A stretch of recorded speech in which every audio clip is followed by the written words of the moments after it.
ایک مرتبہ ہو فجر کے قریب گئے عمر سعد کے خیمے میں، عمر سعد مجھے سچ سچ بتا کیا واقعی جنگ ہوگی؟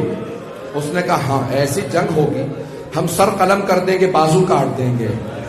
ایک مرتبہ ہور عمر سعد کے خیمے سے باہر نکلے، کانپنے لگے، اتنا زیادہ کانپ رہے تھے کہ ان کا قریبی جاننے والا تھا، آگے بڑھا کہا ہور اگر مجھ سے کوئی پوچھتا نا کوفے کا سب سے بہادر آدمی کون ہے تو میں تیرا نام لیتا۔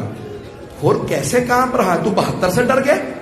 ہور نے کہا نہیں میں 72 سے نہیں ڈرا، مجھے جناب فاطمہ سے بڑا ڈر لگتا ہے، مجھے جناب سیدہ سے بڑا ڈر لگتا ہے، میں جہنم میں نہیں جانا چاہتا۔ کہا اور کیا بات ہے؟ کہا یزید کی طرف جہنم میں، حسین کی طرف جنت ہے۔ کہا پھر؟ کہا میں جنت میں جانا چاہتا ہوں چاہے میرے ٹکڑے ٹکڑے کر دیے جائیں۔ ایک مرتبہ ہور اٹھا چلنے لگا امام حسین کی طرف، بیٹا آیا، نام تھا علی ابن ہور۔ کہا بابا جان کہاں جا رہے ہیں؟ کہا بیٹا میں جہنم سے نکل کے جنت میں جا رہا۔ کہا بابا جنت میں تنہا جائیے گا؟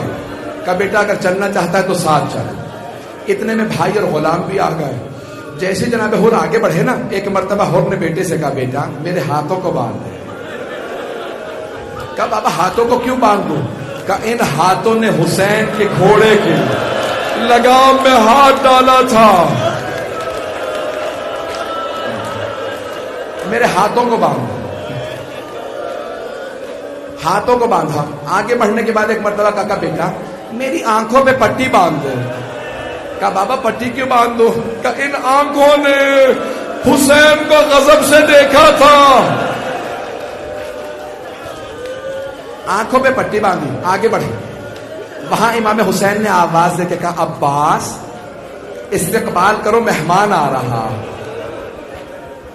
جناب عباس کا بہت روب تھا، لشکر یزید والے خوف زدہ تھے، ایک ہی آدمی سے لڑتے تھے، کل عباس سے لڑنا ہے۔ جیسے جناب عباس آئے نا تو جناب ہور نے پوچھا بیٹا کون آ رہا؟ کہا بابا عباس ابن علی آ رہا ہے۔ تو جناب ہور نے فوراً کہا بیٹا عباس ابن علی کو بتا دو ہم جنگ کے لیے نہیں آ رہے، ہم معافی مانگنے آ رہے ہیں۔ ایک مرتبہ جناب عباس نے کہا ہور میں استقبال کے لیے آ رہا، ہور میں استقبال کے لیے آ رہا۔ جناب ہور کو لے گئے مولا حسین کے پاس۔ آخری جملے سن لیجیے، اگر دیکھ سکے تو میرے دیکھیے گا۔ جیسے ہی جناب ہور کو لے کے گئے نا مولا کے پاس، مولا حسین کے پاس، تو ایک مرتبہ ہور نے اپنے آپ کو مولا کے قدموں میں گرا دیا، اور جیسے ہی مولا نے بازو پکڑ کے اٹھایا نا جناب ہور کو، تو ہور نے ایک سوال کیا، یا حسین حل من توبہ، اے حسین کیا میری توبہ قبول ہو سکتی ہے؟ میں بہت گنہگار ہوں، کیا میری بھی توبہ قبول ہو سکتی ہے؟ مولا نے مسکرا کے ہور کو دیکھا، کہا ہور جا میں نے تجھے معاف کیا، ہور میری ماں فاطمہ نے تجھے معاف کیا، ہور میرے بابا علی مرتضیٰ نے تجھے معاف کیا، ہور میرے نانا رسول خدا نے تجھے معاف کیا، ہور میرے اللہ نے تجھے معاف کیا۔ ایک مرتبہ ہور نے کہا مولا اگر آپ نے واقعا معاف کر دیا ہے نا تو اب سب سے پہلے مجھے جنگ کی اجازت دیجیے۔ مولا نے کہا ہور تو ہمارا مہمان ہے، ہور آپ ہمارے مہمان ہیں، ہور ہمارے پاس تو پانی بھی نہیں ہے کہ پلا سکے۔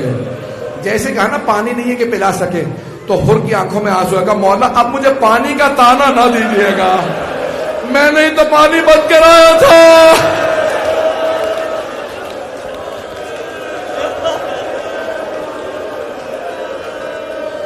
آخری جملے 2 سے 4 منٹ کی زحمت دوں، میں 1.25 گھنٹہ پڑھنا نہیں چاہ رہا تھا، ہاتھ جوڑ کے کہہ رہا ہوں میرے ساتھ چلیے گا۔ ایک مرتبہ ہور نے کہا مولا مجھے سب سے پہلے اجازت ہے، جنگ میں میدان میں سب سے پہلے میں جاؤں گا۔ مولا نے کہا ہور اجازت ہے، کہا لیکن مولا ایک سوال کر سکتا ہوں؟ اور کیا سوال ہے؟ کہا مولا جب میں آپ سے بات کر رہا تھا نا اونچی آواز سے، تو آپ نے مجھ سے کہا تھا لین کلامہ کا یش ہے، ہور آرام سے بات کر، تو اکیلا ہے، میرے ساتھ میری بہنیں بھی ہیں، غیرت مند مرد کو برداشت نہیں ہوتا میری بہنوں کے سامنے کوئی مجھ سے اونچی آواز سے بات کرے، کہا آرام سے بات کر۔ کہا مولا اگر آپ مجھے اجازت دیں میں آپ کی بہنوں سے ایک مرتبہ معافی مانگنا چاہتا ہوں۔ مولا حسین نے کہا عباس ان خیموں کے باہر کھڑا کر دو جہاں میری بہنیں ہیں۔ ہور گھوڑے پہ سوار ہوئے، سر پہ خول پہنا، سرہ پہن رکھی ہے، ایک مرتبہ خیموں سے کچھ فاصلے پہ کھڑے ہوئے، اور ایک مرتبہ اونچی آواز سے کہا اے عصمت تطہیر کی پروردہ بیویوں، اے علی و بطول کی بیٹیوں، اے نبی کی نواسیوں، میں آپ کا مجرم ہوں، میں نے آپ کے بھائی کا راستہ روکا تھا، مجھے معاف کر دیجئے گا۔ بیویوں، روز قیامت اپنی ماں فاطمہ سے میری شکایت نہ کرنا۔ ایک مرتبہ ساری بیویاں اونچی آواز سے رونے لگی۔ جب بیویوں کا گریہ سنا نا، حر نے اپنے آپ کو گھوڑے سے گرا دیا، سر سے خول اتارا، سر میں خاک ڈالنے لگا، سر پیٹنے لگا اور اپنے آپ سے کہنے لگا حر تو نے دوسری مرتبہ زہرا زادیوں کو رلایا۔